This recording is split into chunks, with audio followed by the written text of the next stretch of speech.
આ સમાજની અંદર ઊંચું મસ્તક કરી અને કાયદેસરનો ધંધો કરીએ અને કોઈના નિર્ણયના કારણે આપણો ધંધો બંધ થઈ જવાના હારે આવે અથવા તો નુકસાન થાય તો એ દુઃખદ હકીકત છે. પણ મારું માનવું એવું છે કે કદાચ જ્ઞાનીબેનને પણ સાચી પરિસ્થિતિઓની ખબર નહીં હોય. એટલે મેં ચંદનભાઈને કીધું તમે પણ એક આશાસ્પદ યુવાન આગેવાન છો, જ્ઞાનીબેનના તમે નજીક છો, તમારી પાર્ટીના સંસદ સભ્ય છે, તો આ બધા જ અહીંયા એવા મહેનતુ માણસો છે કે દિવસ રાત જોવે નહીં થાય, અડધી રાતે પ્રોગ્રામો તો જાય, ખરા તડકે પ્રોગ્રામો તો જાય, લાખો રૂપિયાનું ઇન્વેસ્ટમેન્ટ કરે અને આવો ધંધો બંધ કરાવી દેવાનું શું કારણ? તો એમને મને કીધું, મને કે પિયુષભાઈ તમારી વાત જોડે હું સંમત છું અને હું આ પ્રશ્ન જ્ઞાનીબેનની જોડે ચર્ચા કરીને તમને જવાબ આપીશ. આજે એ આપણી વચ્ચે આવવાના હતા ચંદનભાઈ, પણ એમના નિકટના કોઈ સ્વજનનું મૃત્યુ થયું છે એટલે મહેસાણા લોકાચારમાં ગયા છે. આ સવારે જ હું પણ સિદ્ધપુર હતો એક લોકાચારમાં, મેહુલભાઈનો ફોન આવ્યો કે પિયુષભાઈ તમે અમારા બધા મિત્રો આવી ગયા છે, ભાઈઓ આવી ગયા છે, તમે ચંદનજીને લઈને આવો. પણ હું પણ સિદ્ધપુર હતો એક લોકાચારમાં, ત્યાંથી સીધો અહીંયા આવ્યો અને ચંદનભાઈ હાલ પહોંચી શક્યા નથી. એમની સાથે મેં ફરી ફોન ઉપર કર્યો કે મેં તમારા વતી હું શું જવાબ આપું, કારણ કે જેની રોજી રોટી જાય સ્વાભાવિક આક્રમક મૂડમાં હોય, આંદોલન પણ કરશે તો તમારી પાર્ટીને પણ નુકસાન થશે. જ્ઞાનીબેને નહીં, તમારી આખી પાર્ટીને નુકસાન થશે. આમે કોંગ્રેસ તો ગુજરાતમાં ખોવાઈ ગયેલી છે. તમારે આવા નિર્ણયો કરશો તો મેઘું જેની રોજી રોટી જશે એના પરિવારો સામા પડશે, એમના કુટુંબીજનો સામા, તમે તમારી વોટ બેંક તોડી રહ્યા છો. તો એમને મને આજે અહીંયા ધરણા આપી છે કે આજની વતી કે પિયુષભાઈ મારા વતી તમે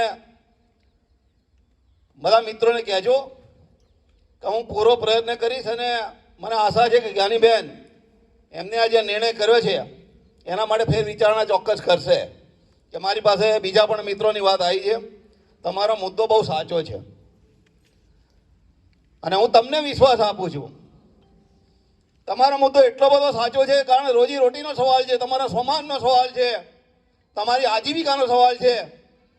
જો જ્ઞાનીબેન તો કોંગ્રેસના કોઈ મિત્ર નહીં માને તો જે કઈ જાતનું ઉગ્ર આંદોલન કરવું પડે એમાં હું તમારા ટેકામાં રહીશ. ગઈકાલે રાત્રે મેં ખૂબ વિચાર કર્યો કે આની અસરકારક રજૂઆત શું થઈ શકે. માની વગર નથી માનતા. ઘણી વાર કેવું હોય, મોટા માણસને જીદ પકડી જાય અને એમની જીદમાં નાના માણસોને ખો નીકળી જાય. પણ આપણે નાના છીએ પણ સંગઠિત છીએ, નાના છીએ પણ ખુમારીવાળા છીએ. આપણે કોઈને આપણી જ્યારે આજીવિકા ઉપર આવે ત્યારે કોઈની શરમ ભરવાની જરૂર હોય નહીં. પણ એક પ્રયત્ન હું તમને આવતીકાલે 5 જણા આવજો, હું તમને એક આવેદનપત્ર લખી આપીશ. મેં ઘણા બધા મુદ્દા વિચાર્યા છે, કદાચ તમને પણ એટલો અભ્યાસ નહીં કર્યો એટલો હું 2 દિવસથી વિચારું છું કે શું થઈ શકે આ માણસો માટે. અમે જગન્નાથની યાત્રા હોય એટલે 2-2.5 લાખ માણસો જોડાય છે. અમે પાટણના બેન્ડ લાવીએ, પાદરાથી લાવીએ મોટું બેન્ડ, અમને લાખો રૂપિયાનો ખર્ચ આવે. એની સામે મારા માણસો કાર્યકરો જોડે પણ ઘણું ઘર્ષણ થયેલું કે હવે બેન્ડને બાજુમાં મૂકો. બેન્ડ જેટલું જ એનાથી સારું વાગે ડીજે સિસ્ટમ આવી ગઈ છે, તો ટેકનોલોજીને અપનાવો. અને મેહુલભાઈનો પણ સાઉન્ડ લાવું છું, બીજા 3-4 ડીજે લાવું છું વરઘોડામાં, એટલા બેન્ડ વાજાવાળા ઓછા કર્યા.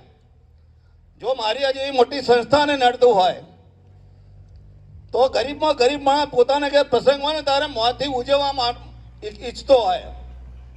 એ ઠાકોર સમાજનો માણસ હોય, એ બ્રાહ્મણ હોય, હરિજન હોય કે કોઈ પણ હોય, તો જે સામાન્ય માણસ છે બેન્ડ વાજાના 50,000 ખર્ચી શકતા નથી અને પોતાના ઘેર પ્રસંગ હોય તેને ખૂબ આનંદ ઉલ્લાસ સાથે આ પ્રસંગને ઉજવવાની સૌની તમન્ના હોય. તેના માટે ડીજે તો બહુ ઉપયોગી છે, રામબાણ છે. આ ડીજેના કારણે માણસ 5,000-10,000માં એના ઘેર ધામધૂમથી પ્રસંગ ઉજવી શકે છે. પણ હું માનું છું ચોક્કસ આ બધું જ્ઞાનીબેને કોઈના કહેવાથી કરી દીધું હશે. કદાચ એમને આ ગંભીરતા પણ નહીં વિચારી હોય એમને એટલું જ હશે કે આ ડીજેનો ખર્ચો બંધ થઈ જાય મારા સમાજમાં. પણ આ ડીજેનો ખર્ચો નથી, જે હજારો રૂપિયા અને લાખો રૂપિયા ખર્ચો થાય આ 5,000માં ગરીબ માણસ એનો આનંદ ઉલ્લાસ કરી શકે છે. તો આ વાતને પણ આપણે હું એક આવેદનપત્ર તૈયાર કરી આપીશ. આપણા હક અધિકાર માટે તો લડવું જ જોઈએ, પણ એક પ્રયત્ન મારી દ્રષ્ટિએ થઈ જવો જોઈએ. હું તમને એક સરસ આવેદનપત્ર લખી આપું અને તમે બેનને આપો.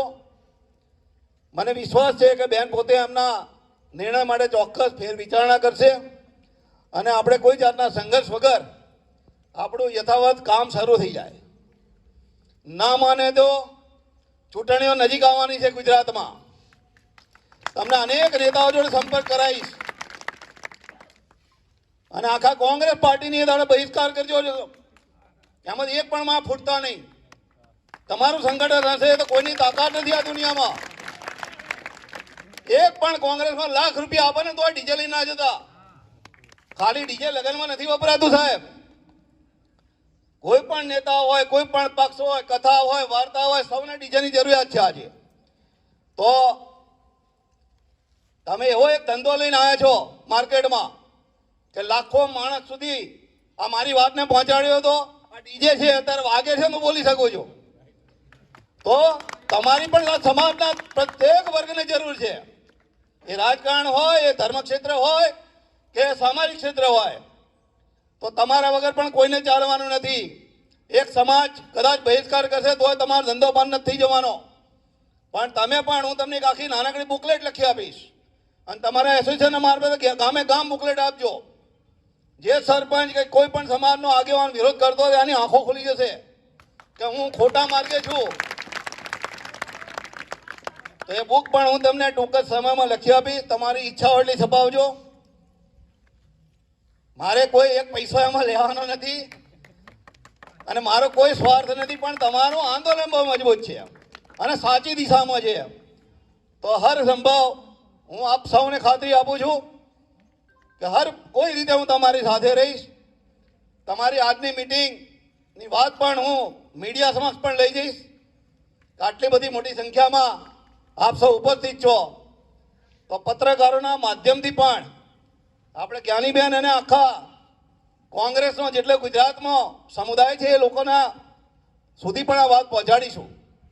વ્યક્તિગત રીતે આપણે બધાને નથી કે અખબાર એવું માધ્યમ છે, વોટ્સઅપ એવું માધ્યમ છે, સોશિયલ મીડિયા એવું માધ્યમ છે કે તમે તમારો અવાજ લાખો માણસ સુધી લઈ જાઓ છો, પણ એનું પોઝિટિવ આપણે રજૂઆત કરવી પડે. તો કદાચ લોકોની પણ આંખો ઉઘડશે કે આ ડીજે નુકસાનકારક નથી, ખર્ચાળ નથી, પણ સહેલું સુલભ છે. એની વાત આપણે સમજાવવી પડશે લોકોને. એની રજૂઆત હું તમને કરી આપીશ, હું લખી આપીશ. અને હું માનું છું કે કોઈ પણ નેતા જીતે ભરાશે ને તો લોકોની માને લોકો તમારી જોડે રહેશે. આજે મોંઘવારીમાં બધાને ખિસ્સામાં હાથ નાખવો પડે છે. કોઈ નેતાઓ ઘરમાં આવતું નથી કોઈને. આજે મારા કઈ નાનો પ્રસંગ હોય મારે તો નેતા આવવાના છે પૈસા હાલવા, એ તો વાતો કરીને જતા રહે 2 મિનિટ હાજરી આપી. તો લોકો પણ સાચું સમજશે કે આ ડીજેથી હું ઓછા ખર્ચે 5,000 રૂપિયામાં મારો ધામધૂમથી પ્રસંગને ઉજવી શકું છું.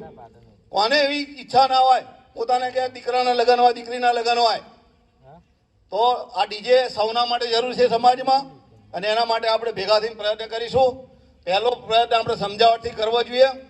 એટલે હું તમને એક આવેદનપત્ર આપું, બીજા કોઈને વચ્ચે લઈ જયા વગર તમારા 10-20 માણસો જઈને જ્ઞાનીબેનને મળજો અને મને ચોક્કસ વિશ્વાસ છે, હું એવું લખી આપીશ કે પોતે માની જશે. એમની ઈચ્છા તો નહીં હોય ને કે મારા સમાજને હું બેકાર કરી દઉં. ખાલી ઠાકોર સમાજ વોટ નથી આપતો, બધા સમાજ એમને બી વોટ આપે છે. આમાં બીજા સમાજના ભાઈઓ બેઠા હશે અને એમને તો બહુ દાયિત્વ બને છે, કારણ કે મોટાભાગનો સમાજ ઠાકોર સમાજ એમનો જ સમાજ આ ક્ષેત્રમાં જોડાયેલો છે. તારે ચોક્કસ વિચારણા કરશે. તમને મુશ્કેલી ખૂબ ઊભી થઈ છે, પણ થોડી ધીરજ રાખો. કાલે હું તમને આવેદનપત્ર બની આપીશ. તમે 2 દિવસમાં એમનો સમય લઈને પહોંચી જજો અને તમારું સુખદ સમાધાન થઈ જશે એવો મને આત્મવિશ્વાસ છે. બોલો જગન્નાથ ભગવાન કી જય. હું મારી વાણીને વિરામ આપું છું. હર હર મહાદેવ.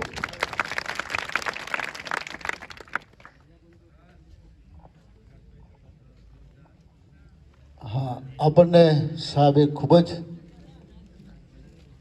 ટૂંકા પ્રવચનમાં આપણને